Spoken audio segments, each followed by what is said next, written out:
¿Qué tal? ¿Cómo estáis? Bienvenidos a un nuevo capítulo aquí a Cine y Basket TV. Hoy donde vamos a comentar el segundo episodio de esta maravillosa trilogía del dólar dirigida por el gran Sergio Leone. Pero antes, y ya que estamos aquí en un canal en el que hablamos de cine y de baloncesto principalmente, en el canal de YouTube, pues me vais a permitir que, pues dé la enhorabuena a la selección española de baloncesto que se acaba de proclamar campeona del mundo. Yo estoy grabando esto el domingo 15 de septiembre y hace pues unos minutos prácticamente pues he estado viendo la final del Mundial de Baloncesto entre España y Argentina. Argentina que ha hecho un torneo sensacional, maravilloso, y al final pues han enfrentado España y Argentina en una final que posiblemente no era la más esperada al principio, pero que ciertamente pues ha sido glorioso, ha sido espectacular.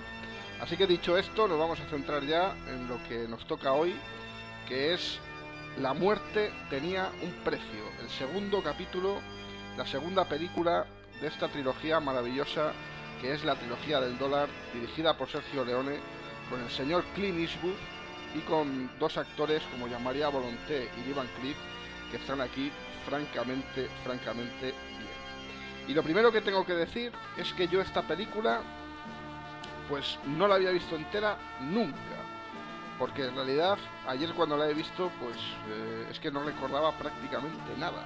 O sea que lo mismo, pues yo no sé por qué, porque en realidad yo esta es una película que aparte de tenerla en DVD, pues la tengo también en VHS, pero pues no sé por qué no la haya visto. O sea, yo soy un enamorado de la película El bueno, el feo y el malo, por un puñado de dólares. También ya os comenté el otro día que la había visto también en una de estas sesiones de tarde magníficas, o sesión de madrugada en este caso. Y La muerte tenía un precio, pues a lo mejor, yo qué sé, digo, bueno, pues la tengo ahí, la veré un día, y es de esto que lo vas dejando y al final pues no terminas de verla nunca. Y os voy a decir una cosa, hace tiempo escuché una frase en un programa de radio en el que un oyente llama a ese programa y dice que nunca había visto El Padrino, que tenía ganas de verla, que se la habían regalado los hijos o algo de eso, un hombre ya de una edad, y que iba a ver El Padrino por primera vez. Y entonces el locutor del programa o el presentador del programa pues le dice que bueno, que le envidiaba. Dice, ahora mismo siento una gran envidia hacia ti, porque ver El Padrino por primera vez es una experiencia absolutamente única. Es algo maravilloso y te envidio por ello, le dijo el locutor, ¿no? Bueno, pues yo ayer he vivido esa situación, porque para mí ver La muerte tenía un precio es que ha sido una película que he disfrutado como un niño. Me ha gustado muchísimo más que la primera, que por un puñado de dólares. Creo que la historia, eh, fuera ya del tema del plagio que ya comentamos, de por un puñado de dólares, esta me parece infinitamente más original, muchísimo más original. Y luego, sobre todo, lo que ya comentamos el otro día, que al final esto depende también de a quién pones delante de quién y cómo les enfrentas y cómo creas una historia en la que los actores al final son lo importante. Y aquí la verdad que están todos fantásticos, porque aquí Clint es más duro imposible, el señor Lee Van Cleef está en un papel para mí memorable, o sea, para mí Mortimer me parece un personaje, el coronel Mortimer me parece un personaje absolutamente inolvidable. Y qué decir de Jean-Marie Volonté. Jean-Marie Volonté, que bueno, pues después de haber sido el malo malísimo en Por un puñado de dólares, pues aquí repite la misma historia. Y os digo una cosa, yo creo que aquí, en La muerte tenía un precio, es todavía más malo que en Por un puñado de dólares, donde pues interpretaba a Ramón. Si os parece, vamos a empezar leyendo la sinopsis en concreto de mi DVD. Y la sinopsis nos dice lo siguiente. Dos cazadores de asesinos, rivales entre sí al principio, acaban por unirse para conseguir una misma presa. El Indio, un peligroso y sanguinario bandido por el que se ofrece la más alta recompensa conocida. Cada uno tiene motivos diferentes para dar caza al bandido. Uno, su obsesión por conseguir el dinero que ofrecen, y el otro, para vengar el asesinato de su hija a manos del brutal asesino. También sus estilos eran distintos, aunque infalibles. Uno rápido y el otro frío y técnico. Bueno, Aquí estamos ante una cosa que a mí no me gusta absolutamente nada. Una situación que no me gusta nada en algunas sinopsis. Eh, yo no sé si yo no sé si se hace queriendo, en el sentido de que estamos hablando de películas antiguas. Esta película pues tiene, creo que son exactamente 53 años, creo que tiene esta película. Y yo no sé si por el hecho de que sea una película antigua y que esta versión en concreto es una edición de Divisa, es una edición del 2002. Y no sé si es porque la película es muy antigua y nos la destripan prácticamente entera. Porque aquí en esta sinopsis que os he leído, pues prácticamente nos han desentrañado toda la película. Aquí hay una historia, de hecho, que es que la historia del personaje del indio, ese asesinato con la hija y tal, esto hasta el final de la película no se sabe. Entonces, claro, evidentemente, si en una sinopsis te vas a encontrar esto, pues apague y vámonos, ¿no? Porque ya te está destripando todo. Yo siempre que hablo de este tipo de cosas, de este tipo de historias con las carátulas, me acuerdo de una película, Angustia de Silencio, una película italiana, que en esa película también, una película que por cierto es una carátula para mí legendaria. Ya lo he comentado en algún capítulo anterior en cinebasket.com. Es una carátula en la que aparece el cadáver de un niño y una anciana llorando. Peor que eso ya.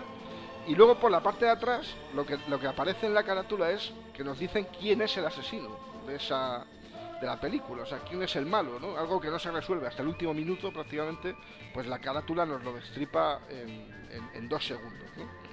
Entonces, bueno, yo he leído lo que es la sinopsis, evidentemente, pues es una historia que, en teoría, la gente que sigue este canal, la mayor parte, pues son gente a la que le gustan ese tipo de películas, las ha visto ya un montón de veces, ya lo he visto en los comentarios, que a través de Facebook y eso, y comentarios de gente en Twitter, que ya nos habéis dicho, pues eso, que es gente que ha visto las películas, y por tanto, pues por eso he leído la sinopsis. Pero es para que veáis que a veces tenéis que tener cuidado, es también a modo de aviso de tener cuidado, porque a veces, pues, sobre todo en estas películas más antiguas, prácticamente destripan la historia, ¿no? Y bueno, aquí ¿qué es lo que tenemos? Bueno, pues tenemos otra vez a Leone, a los mandos de esta maravillosa y grandiosa película. Tenemos otra vez a Clint Eastwood, tenemos también a su poncho, a su cigarro y a su sombrero, que son los mismos de las tres películas. Y al otro lado tenemos a Jean-Marie Volonté, que repite también con respecto a Por un puñado de dólares.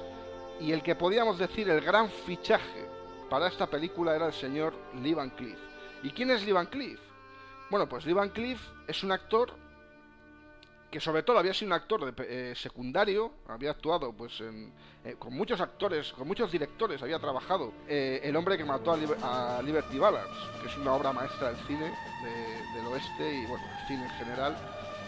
Y en esa película pues aparece Lee Van Cleef. Luego había hecho, creo que La Conquista del Oeste en el año 1962, y hasta esta película, que creo que es el año 66, pues el señor Lee Van Cleef prácticamente no había trabajado. Había hecho algunas películas o algunos telefilms y tal, pero no había vuelto a hacer cine. Entonces, bueno, pues se encontró de repente con esta oportunidad que le dio Leone.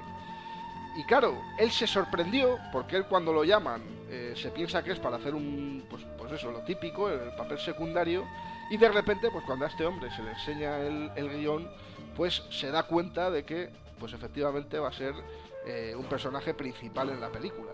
De hecho, yo os digo una cosa, para mí el coronel Mortimer, el personaje al que interpreta aquí Lee Van Cleef, es el mejor personaje de la película.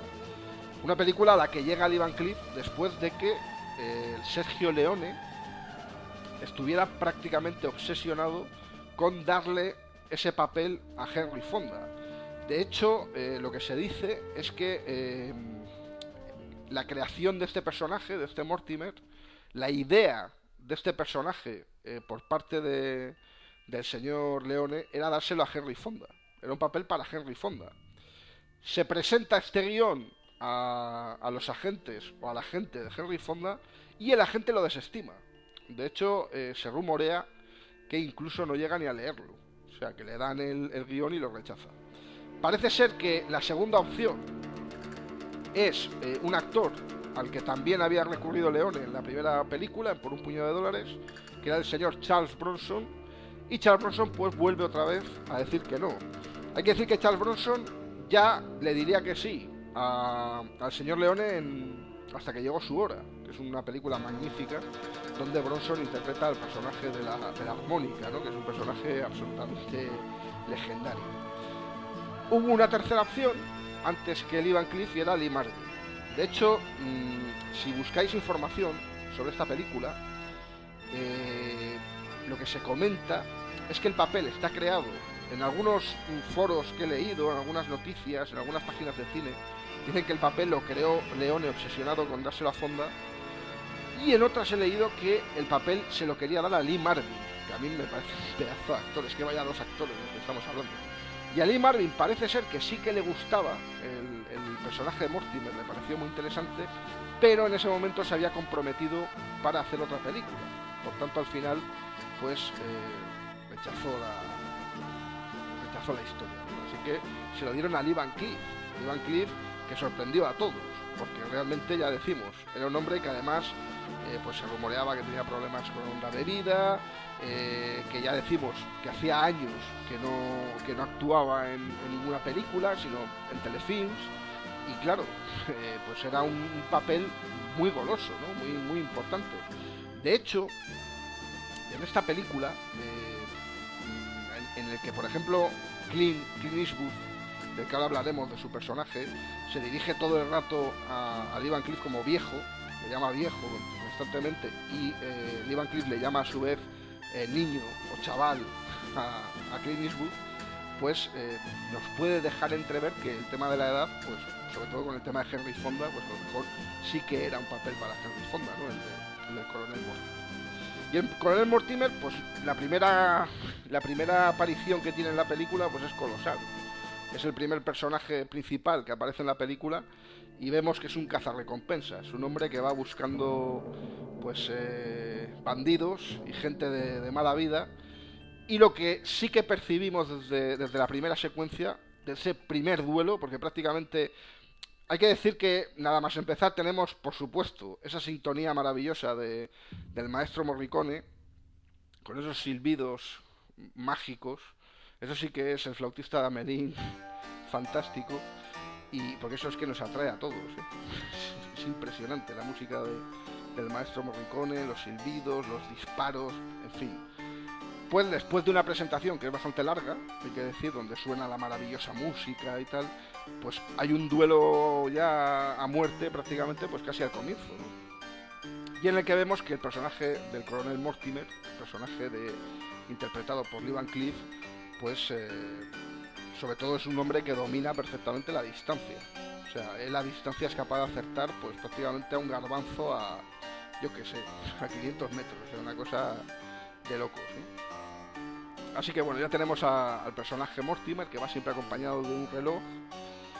Y luego vamos a conocer al manco. ¿Quién es el manco en esta película? Pues el manco es el gran Clint Eastwood. Clint Eastwood, que como ya comentamos en el capítulo de Por un puñado de dólares, pues llegaba a esta película casi de rebote, ¿no? Recomendado por otro actor, porque los 5 o 6 que habían sido recomendados con anterioridad, pues habían rechazado directamente el papel. Bronson, James Coburn, entre otros, y al final pues el papel llega al señor Eastwood, que lo acepta. Lo acepta evidentemente porque claro, Eastwood pues no creo que hubiera hecho muchas películas hasta ese momento, y bueno, la verdad es que está fantástico, ¿no? Porque es el típico duro, ¿no? Del cine. Y su personaje, si recordáis, en Por un puñado de dólares, ese Joel, del que ya hablamos tantas veces, dijimos su nombre en este primer capítulo de la trilogía del dólar, pues aquí aparece exactamente de la misma manera. O sea, aparece de la nada, aparece buscando Gresca, esta vez en una cantina, Y lo que vemos es que es un hombre que solamente maneja, pues en principio, la mano izquierda. Luego veremos que hace un uso un poco... que es una cosa un poco extraña, ¿no? Lo que hace ahí con las manos, ¿no? Es un trilero de las armas, ¿no? Podríamos decir, el amigo Eastwood, que aquí es el manco, el personaje es el manco. Y el manco, pues, tiene unas características prácticamente idénticas a las que tenía en Por un puñado de dólares. El sombrero, el poncho y esos cigarros, esa especie de entrefinos, de puritos, muy finitos, que, según se dice, pues Clint Eastwood odiaba el tabaco, odiaba fumar, pero Leone quería que su personaje fumase. Entonces lo que hizo Clint, pues fue recortar los cigarrillos prácticamente a la mitad. Y bueno, pues da la sensación de que es el mismo cigarro en todas las películas, ¿no? Porque parece que está exactamente cortado igual. Lo que sí que sabemos, ya hemos comentado que a Leone le gustaba mucho, bueno, el tema de los primeros planos en esta película es sublime, o sea, además muy recurrente, o sea, a Leone le encanta eso del primer plano, de las miradas esas que vamos, quedan en pantalla gloriosamente bien. Y aquí lo que sí se sabe, también, bueno, ya hemos comentado que en las películas de Leone también es característico el tema, pues, de la falta de higiene en algunos personajes, ¿no? Y aquí, pues, el amigo Clint lleva ese poncho que hay muchos rumores sobre el poncho. El poncho lo compra en España, ya sabéis que todas estas películas están grabadas en Almería. Lo compra en España, el sombrero parece ser que también. Y el poncho no es lavado. Pero no es lavado ni además parece ser que ni controlaron el tema de la higiene de ninguna manera. Puesto que desde la primera película hasta la segunda, que pasa poco más de un año, pues el poncho tenía, y me vais a perdonar, pero es que esto es historias de la película que hay que comentar, pero el poncho tenía piojos. El poncho tiene piojos y esos piojos le llegan a Clint Eastwood, que, pues por desgracia, pues tiene nuevos visitantes que van con él a todas partes y que pues son provocados por el tema este de la guarrería del poncho, que bueno, pues el poncho yo creo que andaba solo, pero no le daba por ir a la bañera, ¿no? Sino que se quedaba allí en la arena aquella y bueno, pues realmente eso, ¿no? Entonces, claro, ¿qué hizo Clint Eastwood? Pues dijo, hombre, si queréis que yo me ponga este poncho para la tercera película, pues hombre, no lo lavéis si no queréis, pero por lo menos vigilad que no se llene de que no se llene de visitantes, ¿no? Es un poco así la historia graciosa, pero realmente asquerosa al mismo tiempo. Y bueno, pues es que el poncho realmente, pues es que, a ver, el poncho es verdad que se le va viendo el paso del tiempo. De todas formas es curioso porque en esta película recibe algún disparo y luego ya en la tercera el poncho aparece intacto. O sea que ahí hay alguna historia por ahí que oye, algún cuidado ya tenía el poncho famoso. Y bueno, pues el manco, qué decir, que es un personaje... Aquí sí que estamos hablando del clásico personaje del cine del oeste. Un personaje que se mueve única y exclusivamente por intereses económicos. Es un buscavidas, es un cazarrecompensas. Y lo mismo que en un puñado de dólares. O sea, es que es exactamente lo mismo. Aquí llega también para hacer dinero. En el caso de Por un puñado de dólares, el dinero lo intenta conseguir engañando a las dos familias poderosas que están enfrentadas. Y aquí, en La muerte tenía un precio, pues la manera de conseguir dinero del personaje de Clint Eastwood, pues es conseguirlo mediante pues el tema este de cazar recompensas, ¿no? Ya sabéis, lo típico del Wanted, ¿no? De esos dibujos o esas fotografías que aparecían en los distintos pueblos del lejano oeste, y llegaban pistoleros, los mejores pistoleros de cada poblado o de cada lugar, para pues con sus armas y sus historias pues ir a buscar a estos hombres y cobrar la recompensa, ¿no? Y ese es el fin del personaje del manco. O sea, el manco es un personaje que se mueve así, y de hecho yo creo que en las tres películas se mueve igual. O sea, el personaje de Joel, el manco y el rubio en El bueno, el fiel y el malo es un personaje en ese sentido muy similar. Prácticamente su finalidad en las tres películas es la misma, o sea, sacar dinero. Lo que pasa que luego, pues sí que es cierto que por ejemplo, por un puñado de dólares, pues sí que vemos que el personaje tiene una evolución, porque se da cuenta de que, claro, hay una de las familias que son auténticos demonios. Y aquí ya tenemos a dos cazarrecompensas que van buscando, pues eso, a los típicos bandidos, ¿no? Y vamos a conocer al malo malísimo de la película. Y el malo malísimo de la película vuelve a ser el mismo que en Por un puñado de dólares. El señor Jean-Marie Volonté. Yo creo que para un actor, siempre lo he pensado, uno de los mejores premios que le pueden dar en el cine, en un guión, es hacer de malo. O sea, yo creo que hacer de malo es algo que al final, pues claro, no debe ser especialmente fácil hacer de malo, porque en realidad hemos visto malos a lo largo de la historia del cine, algunos que daban auténtica pena. Yo creo que el malo tiene que llegar a un punto en el que sea odiado pero no asqueado. A ver si me explico. A mí me gusta que el personaje sea malo, sea duro, pueda ser incluso, le puedas decir, joder, este tío que... Pero no que el personaje te cause rechazo, ¿no? Yo creo que eso muchas veces, en muchas películas y en muchas series, esto se confunde muchas veces, ¿no? Y crean personajes malvados que son ciertamente aborrecibles, ¿no? Y que no tienen incluso carisma ninguno, porque yo al final, si estoy viendo una película con un malo y el malo solamente es malo pues porque es malo, pero no tiene más que su maldad, pues al final es un personaje que a mí no me termina de enganchar, ¿no? O sea, no es un personaje que a mí termine de gustarme, un personaje de ese tipo. Sin embargo, cuando es un personaje que tú ves, por ejemplo aquí el caso de Volonté, las secuencias en las que no habla, los momentos en los que, yo qué sé, por ejemplo, las escenas de los tiroteos, las escenas de las fiestas, tanto Por un puñado de dólares como aquí, no sé, es un personaje esencialmente malo, pero al mismo tiempo carismático. Es un líder y es un personaje que transmite mucho, ¿no? Y yo creo que Ramón, el personaje de Por un puñado de dólares, era un personaje que transmitía mucho, que era muy cabronazo, era muy malo, era muy mala gente, pero al final transmitía esa sensación de líder, de tipo cruento, pero que vamos a ver por dónde sale la cosa. Mientras que aquí el personaje es aún más duro, pero al mismo tiempo también más carismático. Por eso no es un personaje, al tener ese carisma, pues no es un personaje que diga, joder, que este tío... Hay muchos personajes, no sé si me habré explicado bien, pero hay muchos personajes que son malos y estás deseando ya que ese personaje acaben con él y fuera, y luego hay otros personajes que son malos, pero que mantienen la trama, que mantienen la historia de una manera que es que estás deseando que mueran, pero ya al final de todo.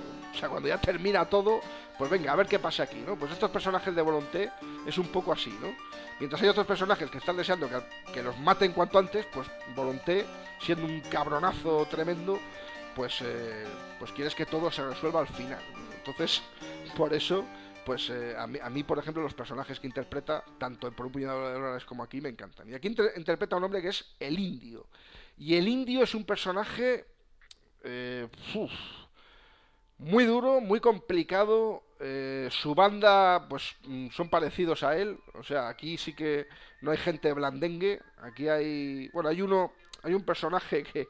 Mira, precisamente lo que estamos hablando de los malos que caen mal, ¿no? Aquí, por ejemplo, en la banda del Indio hay un rubio, hay un personaje rubio, bueno, rubio que el pelo que tiene, puede haber ahí, pues yo que sé, gremlins, hadas, orcos, el bolsón de Higgs, yo que sé lo que puede haber en esa cabeza. Y hay una escena buenísima en la que el coronel Mortimer enciende una cerilla con el pelo de este hombre. O sea, imaginaos cómo tendría la cabeza este hombre. Y ese personaje me cae mal, por ejemplo. Ese personaje yo sí estaba deseando que lo liquidaran, ¿no? Esa escena, por cierto, es mítica, ¿eh? La del coronel Mortimer encendiéndose ahí el cigarro con el pelo con el pelo de este hombre, tendiendo la cerilla. Y bueno, pues la primera escena que vemos del amigo Volonté, del indio, en este personaje, el indio, pues es en la cárcel, porque está allí detenido. Allí en la cárcel comparte celda con un hombre que, bueno, pues le da un chivatazo o le comenta que en un armario que ha creado él mismo en un banco, en el Banco del Paso, que creo que es, pues hay un, no recuerdo exactamente la cifra de dinero, 1 millón, o yo no sé, vamos, una barbaridad de dinero. Y bueno, lo que hace en agradecimiento el indio cuando se entera de todo esto y cuando vienen sus amigos a rescatarlo de la cárcel, pues el premio que le da el indio a este hombre pues es asesinarlo. O sea que realmente pues ya vemos que el personaje por dónde va. Y lo que hace el indio nada más salir de la cárcel pues es ir a buscar a los que le traicionaron o a los que le entregaron a la policía. Y aquí otra vez pues vuelve a haber otra escena durísima otra vez, con un niño, con una familia, en fin, o sea, un tipo realmente terrible. Y aquí sí que hay un momento en la película y hay una historia que es fascinante del amigo Leone, que es ese reloj o ese aparato, es un reloj, sí, con una fotografía, un reloj con esa música espectacular, que esa música a mí me pone los pelos de punta porque aparecen en momentos que es entre la tensión del momento y luego esa música también entre tétrica y hermosa, pues realmente es maravilloso. Y es que el indio tiene ese reloj que cuando va a hacer un duelo a muerte lo pone a sonar y da de plazo a su rival para que cuando termine la música que suena con ese reloj, pues el que primero dispare, pues evidentemente gana, ¿no? Y este reloj, por cierto, que utiliza el indio para sus duelos a muerte, pues va a ser protagonista al final de la película. Hay que decir que aunque hayamos leído antes la sinopsis y la carátula en concreto de esta película que tengo yo, de esta edición que tengo yo, nos haya destripado el final, nos haya destripado la historia, no nos ha destripado el final, ¿eh?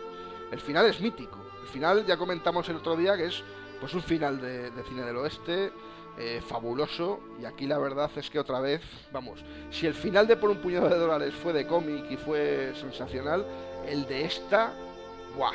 El de esta es brutal. El de esta película os va a poner, a los que no lo hayáis visto, os va a poner de pie. O sea, vais a estar tumbados en el sofá y os vais a poner de pie porque es que es un final épico. Cuando el indio ya sale de la cárcel, pues ya os podéis imaginar.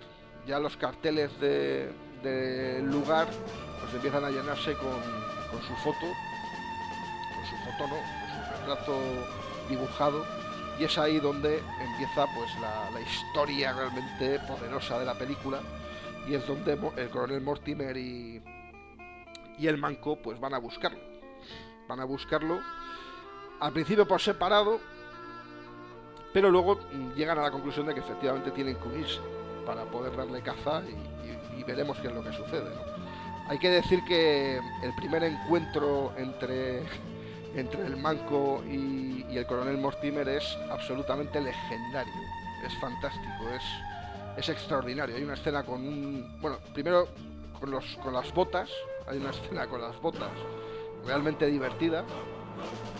Yo no sé exactamente ahí qué es lo que nos quiere decir el amigo Leone, pero es una escena graciosa. Y luego con el sombrero del coronel y con el sombrero del manco hay una escena muy divertida, muy chula, y que ahí luego pues es donde ellos ya entablan pues esta relación que al principio pues parece que no se soportan demasiado, pero que luego evidentemente tendrán que unirse, porque los dos buscan lo mismo. Y al final, claro, es una banda. El indio tiene su banda. Y al final son muchos hombres.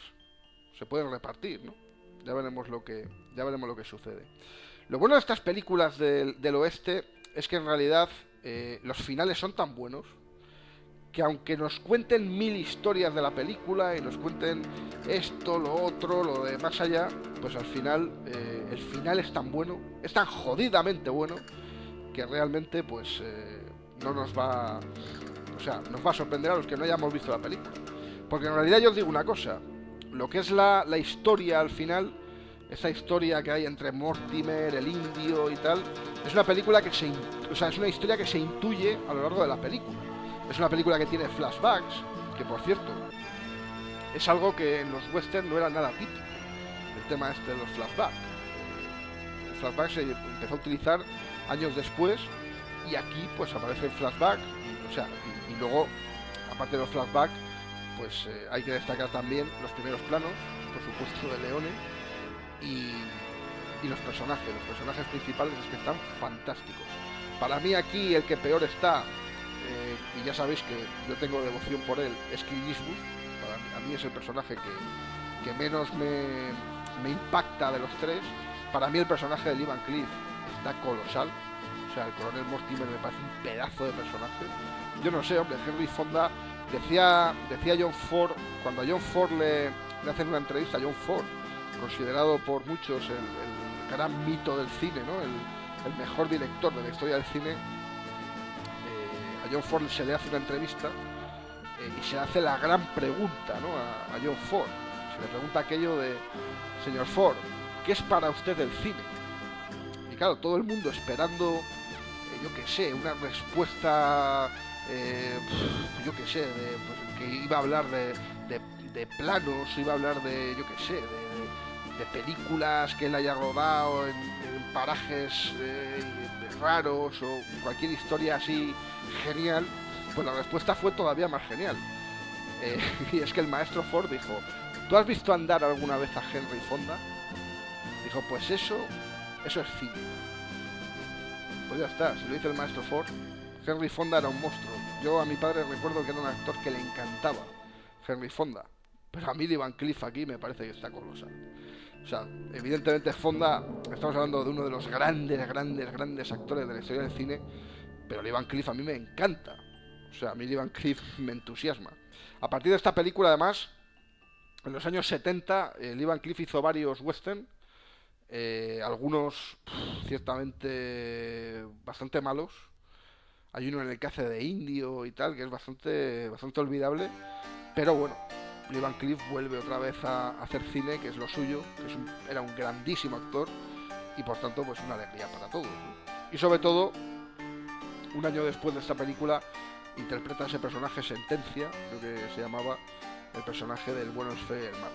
Y por cierto, ahí tendremos pues otra vez repitiendo a Lee Van Cleef y a Clint Eastwood, con la adición de ese personaje tan inolvidable que era Tuco, interpretado por el gran Eddie Wallace, que ya será el siguiente capítulo aquí en Cine y Básquet de la trilogía del dólar, el bueno, el feo y el malo, el próximo capítulo.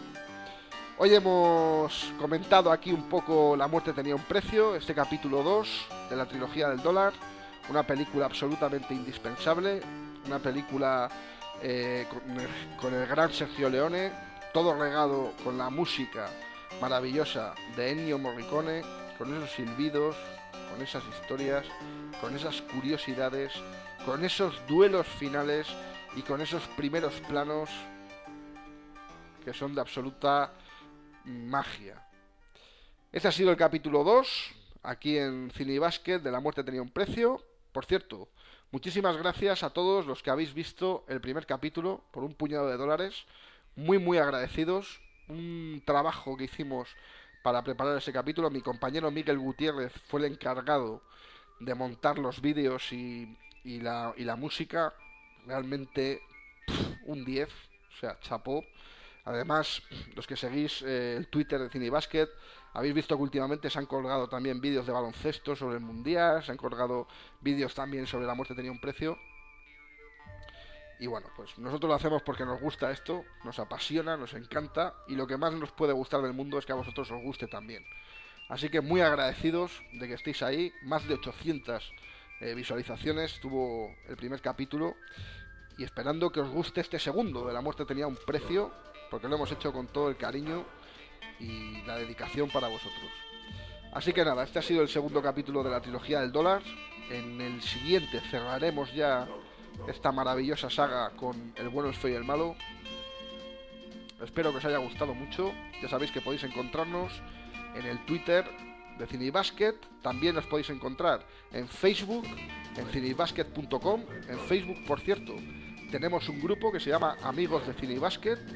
En ese grupo, pues vosotros dais me gusta a la página y luego ya, pues si os interesa, el grupo está activo en la página, dentro de la página de Facebook, cineybasket.com, y también nos podéis seguir por supuesto, en este canal de YouTube, Cine y Básquet TV, y en mi cuenta de Twitter, Igor Birkins. Así que esto ha sido todo. Esperamos que os haya gustado este capítulo. Y bueno, antes de irme, como siempre me gusta recomendaros una sesión de tarde, una sesión de películas. Pues hoy os voy a recomendar dos películas que bueno, pues creo que pueden ser muy interesantes, dos westerns fantásticos, de los que por cierto pues hablaremos próximamente aquí. De una hemos hablado ya, El hombre que mató a Liberty Balance, para mí una auténtica obra maestra del cine. Y la otra que os voy a recomendar es Río Lobo, o sea, una sesión de John Wayne fantástica. Además hemos hablado también de John Ford, así que vamos, cine de calidad. Pues nada, esto ha sido todo. Un saludo y muchísimas gracias.